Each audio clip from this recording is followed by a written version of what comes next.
Assalamualaikum warahmatullahi wabarakatuh. Perkenalkan, kami dari kelompok 8 mata kuliah pengantar komputer bisnis Universitas Pamulang. Di sini kami akan mempresentasikan tentang hasil kerja kelompok kami terkait hubungan antara tingkat penyelesaian pendidikan di kota dan desa terhadap kualitas SDM. Sebelumnya, izinkan saya perkenalkan anggota kelompok kami. Yang pertama itu saya pribadi, Gaindra Sadi Pramudia. Yang kedua ada Andre Friansyah. Yang ketiga ada Ginanti Yajeng Pratiwi. Dan keempat ada Muhammad Farnashim. Latar belakang, rendahnya kualitas pendidikan menjadi penyebab dari krisis sumber daya manusia. Saat ini, zaman semakin maju, yang mana otomatis ikut berpengaruh pada perkembangan ekonomi. Sudah sepatutnya jika lapangan pekerjaan membutuhkan sumber daya manusia yang benar-benar kompeten untuk bersinergi bersama. Pendidikan semestinya sudah menjadi prioritas pilihan utama seluruh masyarakat di Indonesia. Namun, pendidikan bagi masyarakat miskin sangat kurang. Menurut Kemendikbud, terjadi adanya ketimpangan antara sekolah yang dipersepsikan sebagai sekolah unggul atau favorit dan sekolah yang dipersepsikan sebagai sekolah tidak favorit. Hal tersebut dinilai Mendikbud tidak benar dalam dan dirasa tidak tepat mengingat prinsip keadilan.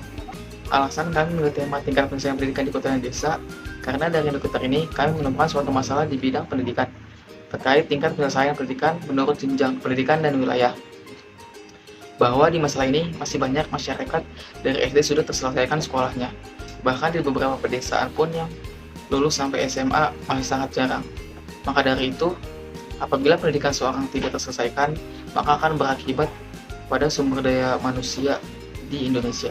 Adapun rumusan masalahnya, yang pertama, bagaimana perbedaan tingkat penyelesaian pendidikan di kota dan desa. Yang kedua, bagaimana cara mengurangi tingkat penyelesaian pendidikan sekolah SMA di Indonesia, terutama pada masyarakat di pedesaan. Yang ketiga, bagaimana peran pemerintah dalam menangani tingkat penyelesaian pendidikan di kota dan desa.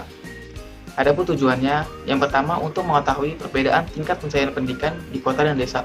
Yang kedua, untuk mengetahui cara mengurangi tingkat penyelesaian pendidikan sekolah SMA di Indonesia, terutama pada masyarakat di pedesaan. Yang ketiga, untuk mengetahui peran pemerintah dalam menangani tingkat penyelesaian pendidikan di kota dan di desa. Selanjutnya ada perbedaan tingkat penyelesaian pendidikan di kota dan di desa. Yang pertama, di kota, masyarakat kelas atas banyak yang menyekolahkan anaknya di sekolahan yang bergengsi dan top. Sedangkan masyarakat ekonomi lemah harus bekerja keras menyekolahkan anaknya di sekolahan yang biasa. Selanjutnya, pendidikan di desa. Pengembangan pendidikan yang dilakukan di sekolah desa tidak disesuaikan terlebih dahulu dengan kebutuhan di dalamnya. Kedua, banyaknya terdapat fasilitas sekolah yang sangat buruk dan tidak layak untuk digunakan sebagai sarana penunjang pendidikan. Terakhir, tidak meratanya distribusi beasiswa yang diberikan oleh pemerintah. Slide selanjutnya yaitu ada faktor penyebab. Di sini ada datasetnya. Dataset tersebut menunjukkan jenjang SD dan SMP. Rata-ratanya itu 80-90% terselesaikan karena adanya dukungan dari program wajib belajar 9 tahun. Nah, untuk faktor penyebabnya, yang pertama itu ada faktor iklim, dan yang kedua ada pendapatan orang tua, yang ketiga tingkat penyelesaian pendidikan orang tua, dan yang keempat ada jumlah tanggungan kepala keluarga, dan yang terakhir ada lingkungan sosial. Pembahasan selanjutnya ada cara mengurangi tingkat penyelesaian pendidikan di SMA. Dari pembahasan sebelumnya dapat disimpulkan bahwa jenjang pendidikan SMA menjadi permasalahan penting karena dari dataset BPS menunjukkan sekitar 60% tingkat penyelesaian pendidikan SMA di desa maupun di kota. Hal ini disebabkan karena adanya program pemerintah yang hanya mewajibkan wajib belajar sampai 9 tahun saja. Oleh karena itu masih banyak anak-anak tidak menyelesaikan tingkat SMA-nya.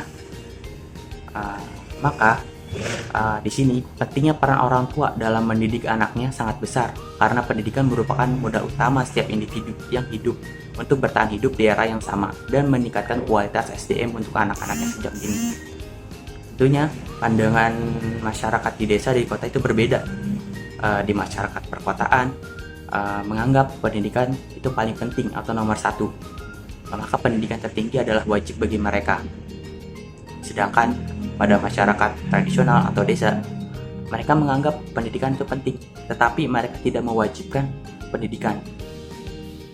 Oleh karena itu, orang tua di pedesaan berperan sangat penting dalam mencari masukan dan nasihat dari anak-anaknya. Jika mereka mengalami kesulitan, maka mereka harus menyadari bahwa pendidikan sangat penting dalam menunjang kesejahteraan masyarakat di era globalisasi dan meningkatkan kualitas SDM di masyarakat.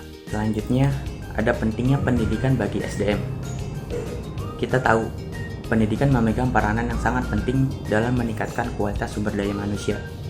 Karena rendahnya pendidikan menyebabkan krisis sumber daya manusia. Jika rendahnya kualitas sumber daya manusia, itu menyebabkan suatu negara tidak akan maju. Maka itu pentingnya pendidikan bagi kualitas sumber daya manusia. Lalu pendidikan itu tidak hanya membekali dengan materi, pelajaran, dan skill saja, tetapi menanamkan nilai dan etika yang berperan penting untuk diterapkan dalam dunia kerja. Karena dari pendidikanlah pertumbuhan ekonomi bisa diwujudkan melalui sumber daya manusia yang handal. Upaya yang dilakukan pemerintah untuk mengatasi permasalahan pendidikan di kota adalah sebagai berikut. 1. Bantuan operasional sekolah. 2. Bidik misi. Lalu yang ketiga, Kartu Indonesia Pintar. Lalu upaya yang dilakukan pemerintah untuk mengatasi permasalahan pendidikan di desa adalah sebagai berikut. 1. Memberikan beasiswa kepada siswa yang kurang mampu dan siswa berprestasi. 2. Pemerataan fasilitas pendidikan, penyediaan sarana dan prasarana pendidikan. Lalu yang ketiga, memberikan pelatihan bagi guru khususnya di desa agar dapat mengembangkan pembelajaran yang lebih baik. Lalu kesimpulan, tingkat penyelesaian pendidikan di desa lebih rendah dibandingkan di kota. Namun pada tingkatan SD sampai SMP kebanyakan sudah terselesaikan karena adanya program wajib 9 tahun pendidikan yang diberikan pemerintah, yaitu pendidikan SD sampai dengan SMP. Dengan demikian, pendidikan merupakan salah satu strategi yang tidak bisa tergantikan oleh hal manapun. Di era globalisasi ini, pendidikan juga dianggap sangat berhubungan dalam hal mengembangkan laju perkembangan iptek. Sudah saatnya Indonesia bangkit untuk memperbaiki diri, membenahi masalah pendidikan yang ada. Diperlukan peran serta dan pengawasan bersama, mulai dari siswanya, orang tua, sampai ke pemerintah. Selanjutnya, saran. 1. Sosialisasi terkait pentingnya pendidikan di Indonesia teruntuk masyarakat di pedesaan. 2. Memberikan program bantuan pendidikan bagi masyarakat yang kurang mampu dan berprestasi, terlebih untuk daerah di pedesaan. Lalu yang ketiga, memberikan program pelatihan bagi masyarakat yang sudah terlanjur tidak melanjutkan pendidikan. Lalu yang keempat, pemerintah sering memantau daerah-daerah terpencil yang belum mendapatkan pendidikan yang semestinya. Terima kasih.